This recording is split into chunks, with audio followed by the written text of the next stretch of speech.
Hello friends, പത്രമാറ്റിൻ്റെ പുതിയ എപ്പിസോഡിലേക്ക് എല്ലാവർക്കും സ്വാഗതം. അപ്പോൾ നവ്യ വീണ്ടും ആദർശിനെ കുറ്റപ്പെടുത്തിട്ട് പോകുന്ന കേൾക്കുമ്പോൾ ദേഷ്യവും സങ്കടമൊക്കെ വരുന്നുണ്ട് കേട്ടോ കനയ്ക്ക്. അതുകൊണ്ട് തന്നെ കനക നന്ദുവിനോട് പറയുന്നുണ്ട്, അവൾ പറഞ്ഞിട്ട് പോകരുത് കേട്ടോ, എനിക്ക് ദേഷ്യം വരുമെന്ന് പറയുമ്പോൾ നന്ദു പറയും, നമ്മളത് കണ്ടിട്ടൊന്നും വിളിച്ച് പറയുമെന്ന് നിൽക്കണ്ട, നയനേച്ചിയല്ലേ നവ്യേച്ചി എല്ലാ കാര്യങ്ങളും അറിഞ്ഞിട്ടുണ്ടെങ്കിൽ കൈ കിട്ടുന്ന അവൻ്റെ തലയ്ക്ക് അടിച്ച് പൊട്ടിക്കും. പിന്നെ എൻ്റെ ചേച്ചി ഞാൻ തന്നെ അറസ്റ്റ് ചെയ്യേണ്ട അവസ്ഥ വരും, അതുകൊണ്ട് നമ്മളൊന്നും മിണ്ടാതെ സഹിച്ച് നിൽക്കുന്നത് നല്ലത് എന്നൊക്കെ ഇങ്ങനെ പറയുന്നുണ്ട്. എന്നാലും കനകയ്ക്കാകെ വിഷമം കേട്ടോ. പിന്നെ കാണിക്കുന്നത് നയനയാണ്. നയനയും ചന്ദമോളും ഇങ്ങനെ ഒരുക്കുകയാണ്, ഇന്ന് സ്കൂളിൽ ചേർക്കാൻ പോവുകയാണല്ലോ. അപ്പോൾ ആദർശ് പറയുന്നുണ്ട്, സ്കൂളിൽ പോയി കഴിഞ്ഞാൽ നന്നായിട്ട് പഠിക്കണം, മിടുക്കിയാണ് എന്നൊക്കെ പറയുമ്പോൾ നയന പറയും, പിന്നെ ഞങ്ങൾ നന്നായിട്ട് പഠിക്കും, സ്കൂളിൽ 1ാം സ്ഥാനത്തെത്തും എന്ന് പറയുമ്പോൾ ആദർശ് പറയുന്നുണ്ട്, നയനാമ്മ അല്ലേ പഠിപ്പിക്കാൻ പോകുന്നത്, അപ്പോൾ മോൾ 1ാം സ്ഥാനത്തേക്ക് എത്തുന്നെന്നോ ഞങ്ങൾക്ക് ഉറപ്പാണ് എന്ന് പറയും. ഇങ്ങനെ റെഡിയാക്കി രണ്ടുപേരും കൂടി ഇങ്ങനെ മുത്തശ്ശൻ്റെ അടുത്തേക്ക് ഇങ്ങനെ കൊണ്ടുപോവുകയാണ് കേട്ടോ മോളെ. എന്നിട്ട് ചെല്ലുമ്പോഴേ മുത്തശ്ശൻ ഇങ്ങനെ അനുഗ്രഹമൊക്കെ മേടിക്കും കേട്ടോ. മോൾ അന്നേരം മുത്തശ്ശന് ഭയങ്കര സന്തോഷമാണ്, എടുത്തൊരു ഉമ്മയൊക്കെ കൊടുക്കും. എന്നിട്ട് മുത്തശ്ശൻ മോൾക്ക് അന്നേരം ഇങ്ങനെ അനഘയുടെ കാര്യമൊക്കെ ഇങ്ങനെ മനസ്സിലേക്ക് ഇങ്ങനെ വരുക കേട്ടോ മുത്തശ്ശന്. അന്നേരം മുത്തശ്ശൻ ഇങ്ങനെ മോളോട് പറയുന്നുണ്ട്, മോൾ നല്ല മിടുക്കിയായിട്ട് പഠിക്കണം, എന്നിട്ടൊരു ഡോക്ടറാകണം, മോൾ അമ്മയെ ചികിത്സിക്കണം, എന്നിട്ട് അമ്മയെ സുഖപ്പെടാക്കണം എന്നൊക്കെ ഇങ്ങനെ പറയും. അന്നേരം മോൾക്ക് ഭയങ്കര സന്തോഷം. അത് കഴിഞ്ഞ് എല്ലാവരുടെയും അനുഗ്രഹമൊക്കെ മേടിക്കുകയാണ് മോള്. മുത്തശ്ശൻ്റെയും അതുപോലെ മുത്തശ്ശിയുടെയും ദേവയാനിയുടെയും എല്ലാ അനുഗ്രഹമൊക്കെ മേടിക്കുന്നുണ്ട്. അന്നേരത്തേക്ക് അങ്ങോട്ടേക്ക് അഭി വരും. അഭി പയ്യെ ഇങ്ങനെ മാറി ഞങ്ങൾ നിൽക്കുക കേട്ടോ. അന്നേരം ആദർശ് പറയും, ഇളയച്ചൻ്റെ അനുഗ്രഹം കൂടെ മേടിക്കും മോളെ എന്ന് പറയുക. നേരെ അഭി പറയുന്നുണ്ട്, എന്തിനാ എൻ്റെ അനുഗ്രഹം മേടിക്കുന്നത്, എല്ലാവരുടെ അനുഗ്രഹം മേടിച്ചില്ലേ, അത് മതി എന്നിങ്ങനെ പറയും. അന്നേരം നിനക്ക് അനുഗ്രഹം കൊടുത്താൽ എന്താണ് ഇപ്പോൾ പ്രശ്നമെന്ന് മുത്തശ്ശൻ ചോദിക്കുമ്പോൾ അഭി പറയുവാണ്, എനിക്ക് അങ്ങനെ അനുഗ്രഹം കൊടുക്കാനൊന്നും പറ്റില്ല, കാരണം നവിക്കത് ഇഷ്ടമല്ല, നവി എന്നോട് പറഞ്ഞിട്ടുണ്ട് അങ്ങനെയൊന്നും ചെയ്യരുതെന്ന് പറഞ്ഞിട്ടുണ്ട് എന്ന് പറയും. അന്നേരം ദേവേനെ ചോദിക്കും, അതിന് നവി ഇവിടെ ഇല്ലല്ലോ, പിന്നെന്താ നിനക്ക് പ്രശ്നമെന്ന് ചോദിക്കുമ്പോൾ, എങ്കിലും ഞാൻ നവിക്ക് വാക്ക് കൊടുത്തതാണ്, നവി എന്നോട് പ്രത്യേകം പറഞ്ഞിട്ടുണ്ട് ചന്ദമോളുമായിട്ട് യാതൊരു കണക്ഷനും വേണ്ട എന്ന്, അതുകൊണ്ട് എനിക്കത് അനുസരിച്ചേ പറ്റുള്ളൂ എന്ന് പറയുമ്പോഴേക്കും മുത്തശ്ശി, അയ്യോ ഭയങ്കര അനുസരണയുള്ള ഒരുത്തനായ, ഏതായാലും മോൾ അവൻ്റെ അനുഗ്രഹം മേടിക്കേണ്ട, അവൻ മോളെ അനുഗ്രഹിച്ചിട്ടുണ്ടെങ്കിൽ ഞങ്ങൾ തന്ന അനുഗ്രഹം ഇല്ലാണ്ടായി പോകും, അതുകൊണ്ട് അങ്ങനെ ചെയ്യേണ്ടതെന്ന് പറയും. നേരെ അഭി പറയുക, ഏതായാലും പോകുന്ന വഴിക്ക് മോളുടെ അമ്മയുടെ അനുഗ്രഹം മേടിച്ചോ, അച്ഛൻ ഇവിടെ ഉണ്ടല്ലോ, അതുകൊണ്ട് അമ്മയെ കണ്ടിട്ട് പോകുന്നത് നല്ലതാണെന്ന് പറയാം. നേരം നയന പറയുന്നുണ്ട്, ഞങ്ങൾക്കതെങ്ങനെ ചെയ്യണമെന്ന് നന്നായിട്ട് അറിയാം, നീ പഠിപ്പിക്കേണ്ടതെന്ന് പറയും. അത് കഴിഞ്ഞ് അവരങ്ങ് പോയി കഴിയുമ്പോഴേക്കും മുത്തശ്ശൻ അഭിയോട് ചോദിക്കുകയാണ്, നീ ഒരുപാട് തെറ്റുകൾ ചെയ്തിട്ടുണ്ട്, അത് പലപ്പോഴും ആദർശ് ക്ഷമിച്ച് തന്നിട്ടുണ്ട്, എന്നിട്ട് ഇപ്പം നിനക്ക് എൻ്റെ ആദർശിൻ്റെ തെറ്റ് ക്ഷമിക്കാനായിട്ട് പറ്റാത്തത് എന്ന് ചോദിക്കുമ്പോഴേക്കും അഭി പറയുവാണ്, ഞാൻ ചെയ്ത തെറ്റ് പോലെയാണ് ആദർശേട്ടൻ ചെയ്തത്, ആദർശേട്ടൻ ഇപ്പോൾ ചെയ്ത തെറ്റ് പോലത്തെ ഒരു തെറ്റ് ഈ വീട്ടിൽ ഇതിന് മുമ്പും ശേഷവും ആരെങ്കിലും ചെയ്തിട്ടുണ്ടോ എന്ന് ചോദിക്കുമ്പോഴേക്കും മുത്തശ്ശന് ദേഷ്യം വരും. നേരം മുത്തശ്ശൻ ചോദിക്കും, നീ എങ്ങോട്ടെങ്കിലും പോകാൻ വേണ്ടി ഇറങ്ങിയതാണോ എന്ന് ഇത്തിരി ദേഷ്യത്തോടെ ചോദിക്കുക. നേരം അതേ എന്ന് പറയുമ്പോൾ, എങ്കിൽ പോയിക്കോ, അതാ നല്ലത്, കൂടുതൽ സംസാരിക്കുകയൊന്നും വേണ്ട എന്നിങ്ങനെ പറയും. നേരത്തേക്ക് ദേഷ്യപ്പെട്ട് അഭി പുറത്തേക്ക് ഇറങ്ങി വരുവാണ് കേട്ടോ. നേരം നയനെ ആദർശനെയൊക്കെ ഇങ്ങനെ യാത്രയാക്കിയിട്ട് ദേവേനെ അവിടെ നിൽപ്പുണ്ടായിരുന്നു. നേരം ദേവേനോട് ചോദിക്കുകയാണ്, അതെ, അകത്ത് നിന്ന് മുത്തശ്ശി എനിക്ക് നന്നായിട്ട് തന്നിട്ടുണ്ട്, ഇനിയും അമ്മായിക്ക് എന്തെങ്കിലും എന്നോട് എനിക്ക് തരണമെന്നുണ്ടോ എന്നിങ്ങനെ ചോദിക്കുമ്പോൾ, അയ്യോ നിന്നോട് ഞാൻ എന്തെങ്കിലും പറഞ്ഞിട്ടുണ്ടെങ്കിൽ കൂടിപ്പോകും, അതുകൊണ്ട് ഞാനൊന്നും മിണ്ടുന്നില്ല എന്ന് പറഞ്ഞ് ദേഷ്യപ്പെട്ട് ദേവേനെ അകത്തോട്ട് പോകും. അതേ ദേഷ്യത്തോടുകൂടെ അഭിയും പുറത്തേക്ക് പോകാം കേട്ടോ. പിന്നെ കാണിക്കുന്നത് നമ്മുടെ അനിയാണ്. അനി നന്ദുവിനെ കാണാൻ വേണ്ടി ഇങ്ങനെ വഴിയരികിൽ ഇങ്ങനെ ഇരിക്കും, ഒരു കുറ്റിയിലൊക്കെ ഇങ്ങനെ ഇരിക്കും കേട്ടോ. വണ്ടിയൊക്കെ ഇങ്ങനെ നിർത്തിയിട്ട് വെയിറ്റ് ചെയ്ത് നിൽക്കുകയാണ്. നേരം ദൂരെ നിന്ന് നന്ദു പോലീസ് ജീപ്പ് വരുന്ന കാണാം. അന്നേരം കൈ കാണിക്കുമ്പോൾ പോലീസ് ജീപ്പിൽ നിന്ന് അന്നേരം നന്ദു ഡ്രൈവറോട് പറയും, നിർത്തണ്ട, ചവിട്ടി കിട്ടുമെന്ന്. അന്നേരം അനി കൈ കാണിച്ചിട്ടും വണ്ടി സ്പീഡ് പോകല്ലേ, അതിൻ്റെ ദേഷ്യത്തിന് പുറകെ ഇങ്ങനെ ബൈക്ക് എടുത്തുകൊണ്ട് ചെല്ലുന്നുണ്ട്. പക്ഷേ പോലീസ് ജീപ്പ് ഇത്തിരി സ്പീഡിലായതുകൊണ്ട് ഒപ്പം എത്താനായിട്ട് പറ്റിയില്ല. അന്നേരം അനി മനസ്സിലിങ്ങനെ ഓർക്കുവാണ്, നീ ഇപ്പോൾ രക്ഷപ്പെട്ടു, നീ എവിടെ പോയാലും എൻ്റെ പുറകെ തന്നെ ഞാൻ കാണുമെന്നിങ്ങനെ ഇത്തിരി ദേഷ്യത്തോടെ അനിയും മനസ്സിലിങ്ങനെ ഓർക്കുന്നുണ്ട്. പിന്നെ കാണിക്കുന്നത് നയനെ ആദർശനെയാണ് കേട്ടോ. രണ്ടുപേരും കൂടെ മോളെ ഇങ്ങനെ ചേർക്കാനായിട്ട് സ്കൂളിൽ ചെന്നു. അന്നേരം മോളുടെ പേരൊക്കെ ചോദിക്കുന്നുണ്ട് ഹെഡ് മാസ്റ്റർ. അത് കഴിഞ്ഞ് ചോദിക്കും, മോളുടെ അച്ഛൻ്റെ ഏതാ, അമ്മയുടെ പേരെന്താ നിങ്ങൾക്ക് ഇങ്ങനെ മോളോട് തന്നെ ചോദിക്കും. എന്നിട്ട് ആദർശനോട് ചോദിക്കുന്നുണ്ട്, ഇനീഷ്യൽ എന്താ ഇടുന്നത്, ചാന്ദിനി എ എന്നാണോ അതോ ചാന്ദിനി ആദർശൻ എന്നാണോ ഇടേണ്ടതെന്ന് ചോദിക്കുമ്പോൾ അന്നേരം ആദർശ് പറയും, ആദർശ് എന്നിടേണ്ട, അമ്മയ്ക്കും അച്ഛനും ഒരേ പ്രാധാന്യമാണല്ലോ, അതുകൊണ്ട് എന്നിട്ടാൽ മതി എന്ന് പറയുമ്പോഴേക്കും ഹെഡ് മാസ്റ്റർ പറയുന്നുണ്ട്, അങ്ങനെയല്ല, എല്ലാവരും അച്ഛൻ്റെ പേരാണ് ഇനീഷ്യൽ വെക്കുന്നത് എന്ന് പറയുമ്പോൾ അമ്മയുടെ ഇട്ടാലും കുഴപ്പമില്ല എന്ന് നയന പറയും.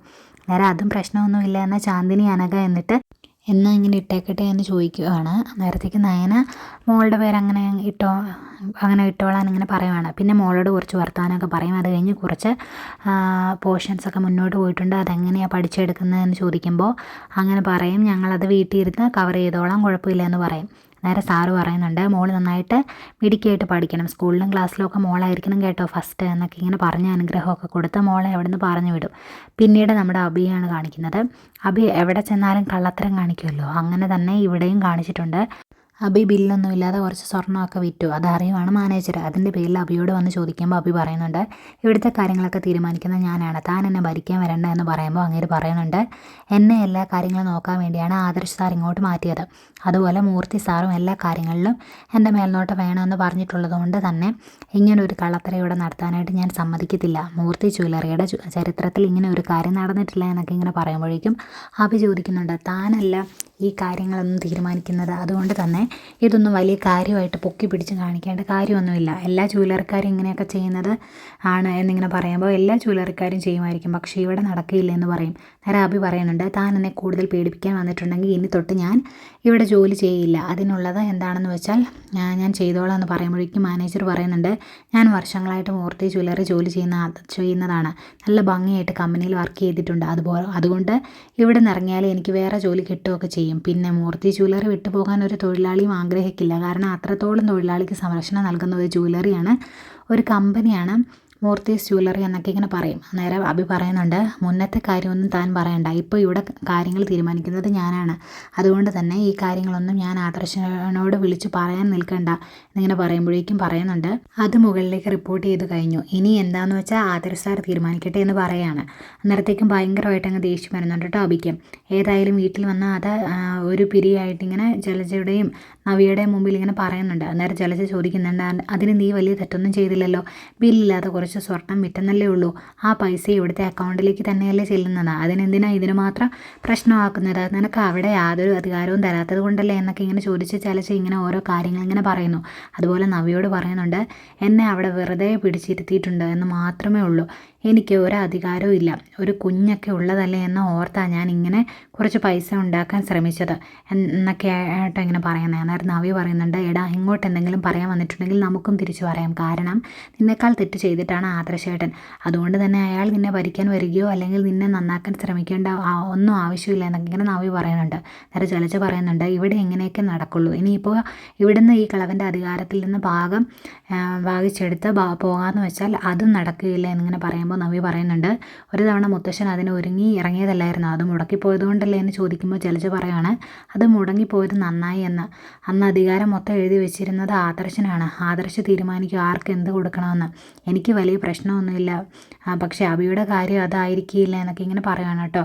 ഏതായാലും ആദർശ് വന്ന് ഈ കാര്യങ്ങളൊക്കെ ഇങ്ങനെ പറയുന്നതിന് മുമ്പ് മുത്തശ്ശനോട് ഈ കാര്യങ്ങൾ ഇങ്ങനെ പറഞ്ഞ് സോൾവ് ചെയ്യാൻ വേണ്ടി ശ്രമിക്കുകയാണ് 3 പേരുടെ.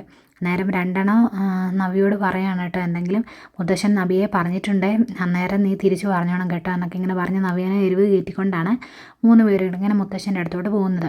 മുത്തശ്ശൻ ഈ സമയത്ത് ഈ കാര്യം അറിഞ്ഞ് അങ്ങ് ഇരിക്കുമായിരുന്നു കേട്ടോ. ഏതായാലും അങ്ങോട്ട് ചെല്ലുന്നത് ജലജ മുത്തശ്ശനോട് പറയാണ്, അച്ഛൻ എല്ലാ കാര്യങ്ങളും അറിഞ്ഞതാണല്ലോ, അഭി അത്ര വലിയ തെറ്റൊന്നും ചെയ്തിട്ടില്ലല്ലോ എന്ന് പറയുമ്പോഴേക്കും മുത്തശ്ശൻ മിണ്ടരുത് നീ എന്ന് പറഞ്ഞ് ഇങ്ങനെ ചാടി എഴുന്നേൽക്കും. എന്നിട്ട് അഭിയോട് ചോദിക്കുന്നുണ്ട്, എടാ നമ്മുടെ ജ്വല്ലറിയിൽ എന്തെങ്കിലും ഇങ്ങനെ ഒരു സംഭവം നടന്നിട്ടുണ്ടോ എന്ന് ചോദിക്കും. അത് മുത്തശ്ശൻ എനിക്ക് അറിയത്തില്ല എന്നിങ്ങനെ പറയും. അന്നേരം മുത്തശ്ശൻ ചോദിക്കും, അങ്ങനെയുള്ള കാര്യങ്ങളൊന്നും നിനക്കറിയത്തില്ലേ, പിന്നെ എന്തിനാ നീ ഒരു ബ്രാഞ്ചിൻ്റെ ചുമതല ഏൽക്കാനായിട്ട് ഇങ്ങനെ പോയത് എന്ന് ചോദിക്കുമ്പോൾ നവ്യ അതിനിങ്ങനെ മുത്തശ്ശൻ അഭി അത്ര വലിയ തെറ്റാണ് ചെയ്തത് എന്ന് ചോദിക്കും. അന്നേരം മുത്തശ്ശൻ ദേഷ്യത്തിൽ തന്നെ നവ്യോട് പറയുന്നുണ്ട്, ഇവിടെ നീ സംസാരിക്കേണ്ടപ്പോൾ ഞാൻ പറയാം എന്നിങ്ങനെ ചോദിക്കുകയാണ്. ഇവനോടാണ് അതിന് മറുപടി അവൻ പറഞ്ഞാൽ മതി എന്ന് തന്നെ ഇങ്ങനെ പറയും. എന്നിട്ട് നവ്യോട് ദേഷ്യപ്പെട്ട് ഓരോന്നിങ്ങനെ ചോദിക്കുമ്പോൾ അഭി മുത്തശ്ശനോട് ചോദിക്കുവാണ്, ഞാൻ അത്ര വലിയ തെറ്റാണ് ചെയ്തത്, വില്ലിൽ എല്ലാവരും സ്വർണ്ണം വിൽക്കുന്നതല്ലേ, അതിനേക്കാൾ തെറ്റ് ചെയ്ത ഒരാൾ ഇവിടെ ഉണ്ടല്ലോ, അപ്പോൾ എന്നെ ഇടയ്ക്ക് ഇങ്ങനെ വഴക്ക് പറയേണ്ട കാര്യമുണ്ടെന്ന് ചോദിക്കുകയാണ്. അത് പറഞ്ഞു തീർന്നതിന് മുമ്പ് അഭിയുടെ കാരണത്തോട്ട് ഒരു മുത്തശ്ശൻ അങ്ങ് കൊടുക്കും കേട്ടോ. എന്നിട്ട് മുത്തശ്ശൻ പറയുന്നുണ്ട്, മൂർത്തി ജ്വല്ലറിക്ക് ഒരു പാരമ്പര്യമുണ്ട്, അതുകൊണ്ടാണ് ഇതുപോലെ നിലനിൽക്കുന്നത്, ട്രസ്റ്റ് എന്ന വാക്കിൻ്റെ പര്യായമാണ് മൂർത്തി ജ്വല്ലറി, അതുകൊണ്ട് മൂർത്തി ജ്വല്ലറിയിൽ ഇതുപോലെ ഒരു കള്ളത്തരം നടക്കാനായിട്ട് ഞാൻ സമ്മതിക്കത്തില്ല, ഞാൻ വളരെ നടത്തിക്കൊണ്ട് വന്ന ഒരു സ്ഥാപനമാണത്. അവിടെ ഇതുപോലൊരു കള്ളത്തരം കാണിച്ചിട്ടുണ്ടെങ്കിൽ നിന്നെ ഞാൻ നിമിഷം കൊണ്ട് അവിടുന്ന് ചവിട്ടി പുറത്താക്കുമെന്ന് പറയുക. അത് ചെയ്യാത്തത് ദേ ഇവളുടെ ഭർത്താവായതുകൊണ്ട് മാത്രമാണ് എന്നൊക്കെ ഇങ്ങനെ പറയും. നേരത്തേക്ക് നവ്യ ചോദിക്കുന്നുണ്ട്, ഇതെന്താ മുത്തശ്ശൻ ഇവൻ ഇങ്ങനെ ഒരു തെറ്റ് ചെയ്തു ശരിയാ, പക്ഷേ അതിനേക്കാൾ തെറ്റ് ചെയ്ത ആദർശേട്ടനെ ആരും ഒന്നും പറയുന്നില്ല. പിന്നെ ഇവനെ മാത്രം എന്തിനാണ് നിങ്ങളിങ്ങനെ ശിക്ഷിക്കുന്നത്? ഈ വീട്ടിൽ മാത്രമേ ഇങ്ങനത്തെയൊക്കെ കാര്യങ്ങൾ നടക്കുള്ളൂ എന്നൊക്കെ പറയും. നേരെ മുത്തശ്ശൻ പറയുന്നുണ്ട്, നിന്നോട് ഇവിടെ സംസാരിക്കരുത് എന്നാണ് ഞാൻ പറഞ്ഞത്. അങ്ങനെ സംസാരിക്കണമെന്നുണ്ടെങ്കിൽ നീ നിൻ്റെ മുറിയിൽ പോയി കണ്ണാടിയോട് സംസാരിച്ചോണം, ഇവിടെ നിന്ന് സംസാരിക്കാൻ നിൽക്കരുത് എന്നിങ്ങനെ പറയുക. അന്നേരത്തേക്കും ജലജയും ഇതെന്താ വെച്ചാൽ ഇങ്ങനെ അഭി അത്ര വലിയ തെറ്റാണ് ചെയ്തത് എനിക്കിങ്ങനെ പറഞ്ഞിങ്ങനെ സംരക്ഷിക്കാൻ തുടങ്ങുമ്പോഴേക്കും മുത്തശ്ശൻ പറയും, നീ മിണ്ടരുത്. അവൻ ഇന്ന് വിത്തൗട്ട് ബില്ലിൽ സ്വർണം വിറ്റു. കുറേ കഴിയുമ്പോൾ സ്വർണ്ണങ്ങൾ തിരിമാറി നടത്തും. അതിനു മുമ്പ് മൂർത്തി ജ്വല്ലറിയിൽ ഒരു സംഭവം നടന്നിട്ടുണ്ട്. കള്ളക്കടത്ത് സ്വർണ്ണം മൂർത്തി ജ്വല്ലറി വഴി വിറ്റഴിച്ചു. അത് ആരാ ചെയ്തത് എന്ന് കണ്ടുപിടിക്കണം. അതും ഇവൻ തന്നെയാണോ ചെയ്തതെന്ന് സംശയമുണ്ട് എന്ന് പറയുമ്പോഴേക്കും നവ്യ പറയുവാണ്, ഓ ഇനിയിപ്പോൾ അതും കൂടി ഇവൻ്റെ തലയിലേക്ക് കെട്ടിവെക്കണം എല്ലാവർക്കും. അതിനുവേണ്ടിയല്ലേ ഇങ്ങനെയൊക്കെ സംസാരിക്കുന്നത് എന്ന് ചോദിക്കുമ്പോൾ മുത്തശ്ശൻ പറയും, നിന്നോട് ഇവിടെ സംസാരിക്കരുത് എന്നാണ് ഞാൻ പറഞ്ഞത്. ഇവനെ ഇപ്പോൾ ഇവിടുന്ന് ചവിട്ടി പുറത്താക്കാത്തതിന് ഒരേ ഒരു കാരണം നീ ഇവളുടെ ഭർത്താവായതുകൊണ്ട് മാത്രമാണ്. ഇനി എന്നെക്കൊണ്ട് അതും കൂടി ചെയ്യിപ്പിക്കരുത് എന്ന് പറയും. നേരെ മുത്തശ്ശി ചോദിക്കും, നീയല്ലേ പറഞ്ഞത് അവനെ ഇവിടെ അധികാരങ്ങളൊന്നും കൊടുക്കുന്നില്ലെന്ന്, എന്നിട്ടിപ്പോൾ കൊടുത്തിട്ട് എന്തായി നവ്യ എന്ന് ചോദിക്കും.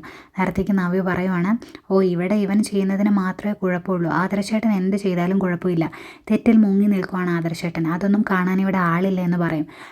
അതൊക്കെ അവിടെ നയന നിന്ന് കേൾക്കുന്നുണ്ട് കേട്ടോ. അപ്പം നയന പറയും, നിനക്ക് സമാധാനമായല്ലോ, നിൻ്റെ ഭർത്താവ് എന്ത് ചെയ്താലും ആർക്കും ഒരു കുഴപ്പമില്ല. ഒരു പെണ്ണ് സഹിക്കാൻ പറ്റാത്ത തെറ്റാണ് അങ്ങേര് ചെയ്തത്, എന്നിട്ട് നീ അയാളെ സ്നേഹിക്കുമല്ലേ? അതുപോലെ തന്നെയാണ് മുത്തശ്ശിയും മുത്തശ്ശനും എല്ലാവരും. ഇവിടെ അഭിക്ക് മാത്രമേ തിരിച്ച് വ്യത്യാസമുള്ളൂ. ഈ വീട്ടിൽ മാത്രമേ ഇങ്ങനെയൊക്കെ നടക്കുകയുള്ളൂ. ഇനിയിപ്പോൾ കൂടുതൽ സംസാരിച്ചിട്ട് കാര്യമൊന്നുമില്ല, ബാ അഭി ഇങ്ങോട്ട് എന്നൊക്കെ പറഞ്ഞ് നവ്യ അഭയും കൂട്ടി അങ്ങ് പോവുക കേട്ടോ. അന്നേരത്തേക്കും മുത്തശ്ശി ഇങ്ങനെ നയനയോട് പറയുവാണ്, മോളെ സത്യങ്ങളൊന്നും അറിയാത്തതാണല്ലോ നിൻ്റെ ചേച്ചി ഇങ്ങനെയൊക്കെ സംസാരിക്കുന്നത് എന്ന്. അന്നേരം മുത്തശ്ശൻ പറയും, ഇനി ഇതിങ്ങനെ മുന്നോട്ട് കൊണ്ടുപോകാനായിട്ട് പറ്റില്ല, ഇനി സത്യങ്ങളെല്ലാം വിളിച്ചു പറഞ്ഞേ പറ്റുള്ളൂ, അല്ലെങ്കിൽ ശരിയാകില്ല എന്ന് പറയുമ്പോഴേക്കും നയന പറയും, അങ്ങനെ വിളിച്ചു പറഞ്ഞിട്ടുണ്ടെങ്കിൽ ചേച്ചിയുടെ കൊച്ചിന് അച്ഛനില്ലാതാകില്ല എന്ന്. അന്നേരം മുത്തശ്ശൻ ചോദിക്കുന്നുണ്ട്, എന്തിനാ ഇതുപോലൊരച്ഛൻ? അതിൻ്റെ ആവശ്യം എന്താ? അവൻ ചെയ്ത തെറ്റിൻ്റെ പ്രായശ്ചിത്തം നമ്മൾ ചെയ്യുന്നുണ്ട്, അത് മതി. ഇനി ഇതുപോലെ സംഭവങ്ങൾ ഉണ്ടായാൽ ഞാൻ ഇതെല്ലാം വിളിച്ചു പറയുമെന്ന് മുത്തശ്ശൻ പറയുന്നുണ്ട്.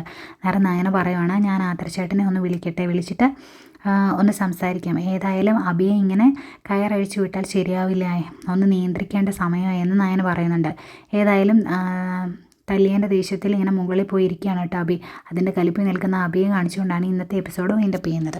അപ്പോൾ ഈ ചാനൽ സബ്സ്ക്രൈബ് ചെയ്യാൻ മറക്കരുത്. അപ്പോൾ ഓക്കെ, ബൈ ബൈ.